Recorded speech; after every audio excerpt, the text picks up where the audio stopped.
Hello and welcome to Vintage Camera Find and Fix. So on this channel we document the digital cameras we found and where possible the ones we fixed. So one of my goals is to document these digital cameras and help people understand them and prevent e-waste really by fixing up and let you use your older digital cameras in a way that they might be useful to you. So what we have here today is the Panasonic Lumix DMC FX100 in black color with its original box. So it's a nice piece of history here for you. This camera in particular is a nice example of what the lens will do for a camera. And it originally came out, I believe it was in 2007, so just over 10 years ago. But the lens is really excellent. It is a Zoom-Lecia lens, which is really nice. And so it's a 12.2 megapixel camera, as it says in the front here, made by the Lumix brand. And it was one of the earliest cameras to include a wide angle lens with optical image stabilization. So whenever you see optical image stabilization, OIS, what that's telling you is that the lens actually will shift.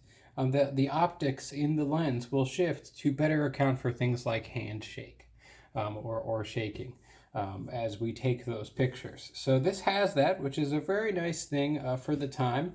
It also has a relatively good light sensitivity, so it's got a lowest f-stop of 2.8. And the lens itself, being at 28 millimeters, is actually quite wide. So for the time, it's using the Venus Engine 3 image processor, which means you can take photos at its quickest resolution, or at its highest resolution, relatively continuously, as long as you use a proper compatible SD card.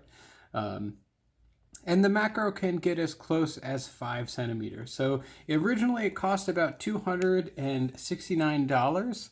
And here we have the camera itself. So at the top we have DMC FX100, our stereo mic system, on and off button. The zoom, traditional zoom. This e-zoom is an easy zoom. It moves it to the farthest end of each zoom level, and then we have our shot selector here for auto, intelligent auto, playback mode, favorites, and scene selector, and we can continue over to printer, movie, and macro mode. So this is nice. It's a mechanical scene selector, which is very nice. On the back here we have our display. It is a 2.5 size display, so it's not super high resolution, but it's still useful, and it does actually look pretty nice. The color reproduction is pretty good. On the side here we have nothing, just some screws. The body is made of metal, which is really nice. And here we have our digital AV out and our DC in. So this came actually with some AV out, but any of the micro HDMI to AV cords would work. I'll just show you quickly what's in the box. So this is the box for the Panasonic camera. This is the original box for this camera. Right here, it does come with this nice case. So if you enjoy cases like that, that can be good. And this is the connector I was talking about before, so you can see potentially, if I can zoom into this. Yeah, so that's the connector there, right there, that you can use to access the video. So,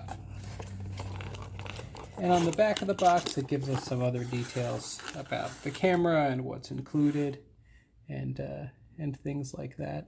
You know, it comes with the camera unit, the battery pack, and things. So what I always like to do is walk through this camera. I'll turn it on, and you can see it extends its lens like so.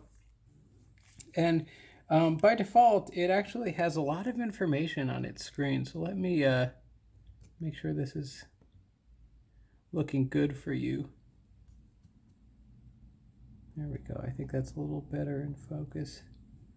And so you can see here we have the review menu set buttons here. We can move through here. And I'm actually going to switch it. And when you start to switch it, as you can see, it comes up with the actual labels. So we have a macro mode. This will get us close to 5 centimeters. So you can see right here, it's actually able to focus there. One of the nice things, if I go into the menu here, you have white balance that you can choose on different temperatures. You can change your ISO sensitivity all the way up to 1600, which is pretty impressive for this time. Your aspect ratio, the default is 16:9, but you can also shoot in 3:2 and 4:3. So that's a nice option to know about. The picture size, you can, right now I have it set to its highest, which is 9 megapixels, but you can decrease that down to 6, 3.5, or 2. If you put it on easy mode, easy is what it's referring to there, it will automatically switch to that. You can choose the quality if you want to upscale or not there. You can choose the metering. This is how it's going to do its specifically its metering. You can choose either to center weight or to have the external section included. AF mode changes the autofocus mode, so you can, if I go back in here, you can choose where you want the autofocus points to focus on. Stabilizer here allows us to change the actual image stabilization, so there's 2 modes here. If I click on I can actually set into mode 2, and 1, there are different types of motion that it's accounting for. In this case, I find mode 2 is much smoother, better for video perhaps, compared to mode 1. Burst here is actually a really nice option. So if I hold down here, right, it'll actually continue. So it took quite a bunch of photos, I think 3 there. If I keep holding it down, and now it's writing, but it can actually record, and I think it'll actually record continuously a bunch of these, and it's full, yes. So I did fill the memory with photos, but that is a really nice option to be able to burst shot if you're dealing with someone who's moving. It does have an autofocus assist lamp here, so you can have that autofocus assist. I know Sony is well known for their excellent autofocus assists. This is the slow shutter, so actually it's going to complain to me that I filled my built-in memory, but you can control a little bit about the shutter. Now, of course, this isn't a manual camera for us to be able to use, but it is still pretty good.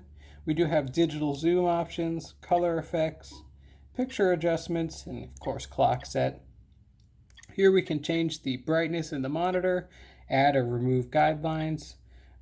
We can look at or modify the different types of eco modes that we might have. And finally, we can choose the shutter and beep if we want to make sure that it's beep, or reset the entire device. If we connected up some video, we could actually have a video out.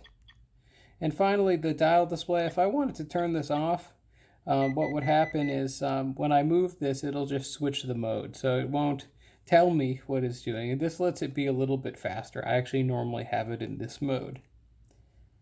And so, if I wanted to play back, so for example, here's a photo I took of a flower, one of the examples I used during some of my other reviews, as long as the flower's blooming, that is. And it's a pretty nice photo, you know, for a 12 megapixel camera with a very small, so the sensor size is 1.72 inches. And so that's a pretty small sensor size, but it does pretty good overall, I think, with reproduction. Here's a close-up of a different... Well, one thing to note is that it is a little bit slow to move between photos as it loads them.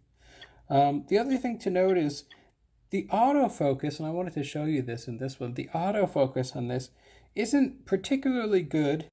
And you'll note that the autofocus is not particularly good at picking up on these small details in here. So if you look here, you can see the flowers, the petal of the flowers are not really in sharp focus. That's why you might want to try and go into the settings. If you find yourself in this position, you might want to go into the settings. And I'll go up here. I actually would have to activate the camera mode in order to get into the camera settings. So I'll do that.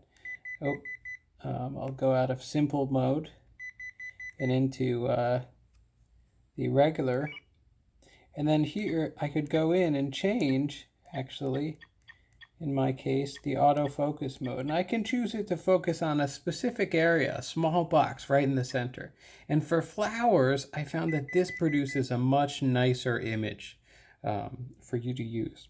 So in summary, this is the Lumix camera. I actually really enjoy using this camera. It's my first Lumix camera. I'm more of a Sony person myself, but it is a really nice camera. I think it tells me the importance of a nice lens. So this has optical image stabilization, a nice 28 millimeter wide lens, and it's a really nice lens setup, and I think that helps with color reproduction and things like that. So thank you very much for your attention. You know, this is a place where I like to talk about cool older digital cameras and what you can do with them.